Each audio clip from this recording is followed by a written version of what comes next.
Ibang klase si bossing, oh!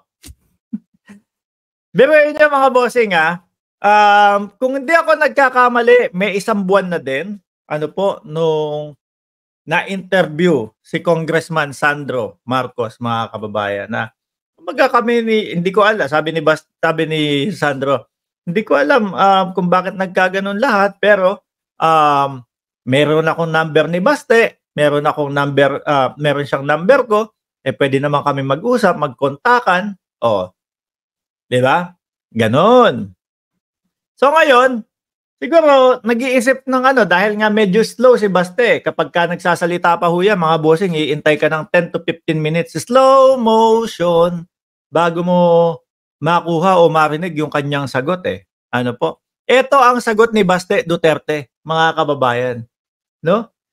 Hindi ko tuloy maisip kung ano ba 'tong ano, mga nakaupo na mga Duterte. Puro mga childish, puro may mga pagkaisip bata ho, mga kababayan, kung bumanat, eh, 'no? Oh, tingnan niyo, um, nilagay niya sa mismong kanyang profile picture yung profile ni Sandro Marcos. Sabi dito, "Thank you for being my friend. Call you soon." Kung kumbaga nang-iinis, nang-aasar ho, mga kababayan, ano? "Protect the Constitution. I stand with CM Baste Duterte." With picture ni yung si Baste, mukhang ano, yung mukhang sabog, ano ho? Oh, sinabi ko mukhang sabog, 'di ba? Doon sa picture. Hindi ko sinabing sabog sa pinagbabawal na utot, ha? Pero yung pinakita nating video, mukhang sabog siya dun, eh. 'Di ba? Hindi lang natin alam kung sabog ba sa alak o kung saan man, mga kababayan. Oh, ganyan na lang po ang isasagot ng mayor ng Davao, lalong-lalo na ho, mga kaibigan, doon sa kinakaharap nilang krisis sa Davao. No, sabi, ang ganda ng Davao. Ganda? Oh, yung mga kapulisan, ang babagal. Oh, kaya po ni-relieve, 'di ba? Isa na din, dahil iniimbestigahan po sila, mga bossing, doon sa ginawa nilang ano, ano tawag ito? Laban kontra droga nila. Biruin mo ba naman? 3 araw, 7 o 8 ang tegi agad. Oh, tapos ang lakas pa nitong mga manira sa ating presidente, mga kababayan. Samantalang makita mo, mas tatawa, mas sisigaw pa talaga tayo ng ano, eh, "Baste, mukhang kailangan mo ng drug test talaga. Mukhang kailangan i-testing ka na talaga." Ano? Baka ho, yung mga ganitong, um, hakbang o ginagawa nitong tao na 'to, na si Baste Duterte, mga kababayan, baka epekto din ho ng droga, mga bossing. Kasi kung iisipin niyo ho, sinong mayor sa Pilipinas yung ganito umasta? Halos wala akong alam, eh. Ano? Kahit ho yung ano, mga kababayan, kahit na sabihin mong, corrupt yung isang mayor, kahit sabihin mong merong mga itinatagong mga illegal yung mayor, hindi natin makikitaan na ganito umasta ho, eh, mga bossing, eh. Oh, kung sila iniisip nila, sinasabi nila na, oo, may kumakalat na tsismis, pero hindi ho nila napatunayan, may kumakalat na tsismis ng ating presidente, nagdudurog, ganito, ganyan. Tapos hanggang sa dumating yung PIDEA leak, kung ano-ano na yung inimbento nila, tapos si Bato tinanggap doon sa Senado, nagmukhang eng-eng lang sa Senado, baka daw ho, kung paano yung pamamalakad ng ating presidente ngayon, dahil epekto daw ho ng ano, pinagbabawal na gamot, mga kababayan. Ito yung iisipan mo na baka yung mga kilos nitong si Baste Duterte, ano, epekto ho, 'no, nung napapabalita, na gumagamit ng ipinagbabawal na gamot, mga kababayan. Ito ang hindi normal, eh, oh. Kung ako, mayor ako, hindi ako aasta ng ganyan, mga kababayan. Sobrang pagkaisip bata ho, ano. Kumbaga, wala, eh. O yung mga DDS, Duterte. Duterte kasi yan eh. Okay na yan. Boto natin yan kasi Duterte. Wala nang background check. Kaya ba ni Basti ito? May kakayanan ba tong tao na to? Nasa wastong pag-iisip ba tong tao na to? O may pagkaisip bata? Ano? Meron ba kayong Max Candy diyan? Pahingi ng Max Candy. Masakit yung lalamunan ko habang nagsasalita dito.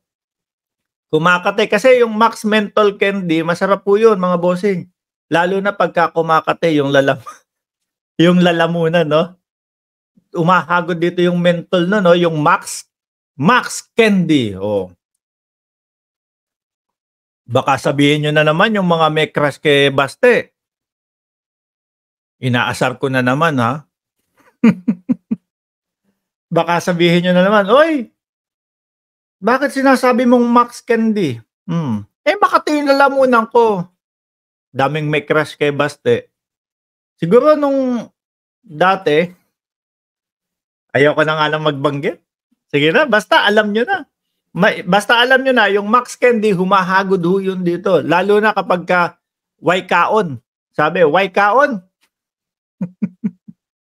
Ano sa tingin nyo, mga bossing? Eto ho dapat talagang nagpapatesting ho eh.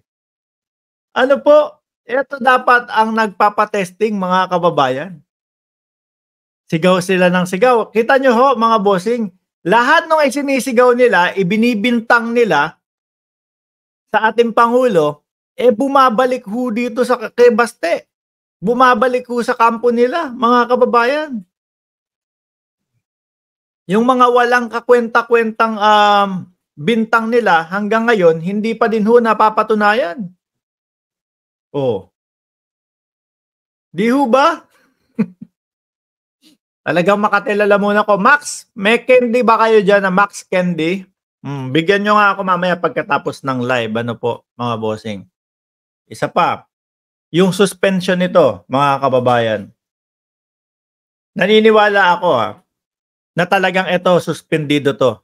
Dadating ang araw o hindi lalagpas ang taon na ito, magkakaroon talaga to ng preventive suspension ho, mga bossing. Bakit? Sabi ko nga sa inyo eh. 'Di ba? Yung mga kapulisan na inutusan, ni-relieve. Oh. Tapos yung nagutos, hindi, okay lang. Tapos may kapangyarihan pa din. Oh. Pwede niya maapektuhan yung investigasyon na ginagawa sa kanila. Kaya ako naniniwala ho ako kahit na po sinabi no ni DILG Secretary Benhur Abalos, mga kababayan, na wala, chismis lang yon yung kay Duterte. Ako ho'y naniniwala na kumbaga dadating hindi matatapos ang taon na ito, mga kababayan, na masususpende ho talaga. Preventive suspension lang naman eh. Di kapag tapos na yung investigasyon, di balik sa pagka-mayor, magsisigawan na naman yung mga DDS dyan. Mag-iiyakan na naman yung mga DDS dyan.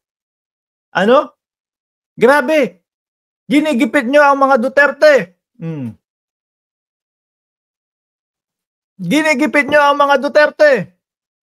Ganun daw ho, mga bossing. Agree ho ba kayo na dapat ang isigaw si Baste Duterte ang magpa-testing? Kasi yung mga ganito ho na mga ginagawa, pag-isip bata, pero lumabas din ho ang pagkaduwag ni Baste Duterte after ilang oras lang hindi pa yata umabot ng 2 o 3 oras. Tinanggal agad. Siguro kinabahan. Siguro natakot. Ano po, kung matapang yan, mga bossing, tatagal yan. Walang tanggalan yan. Siguro, dala lang ho ng pagkaisip bata nung pinost niya, tapos na-realize, naku, baka mamaya, biruin mo, yung sagot sa kanya ni Sandro, mga kababayan, ang ayos-ayos ho. Ang reply nung mayor, eto, isip bata, mga bossing. Pagkatapos ng 2 oras, ay, tanggalin ko na ito. Baka mamaya makita, yung pala, hindi naman pala intention na ipakita. pasikat lang ho, mga kababayan. 'Di ho ba? Oh, pasikat lang, eh. Pumunta ho tayo dito, mga bossing.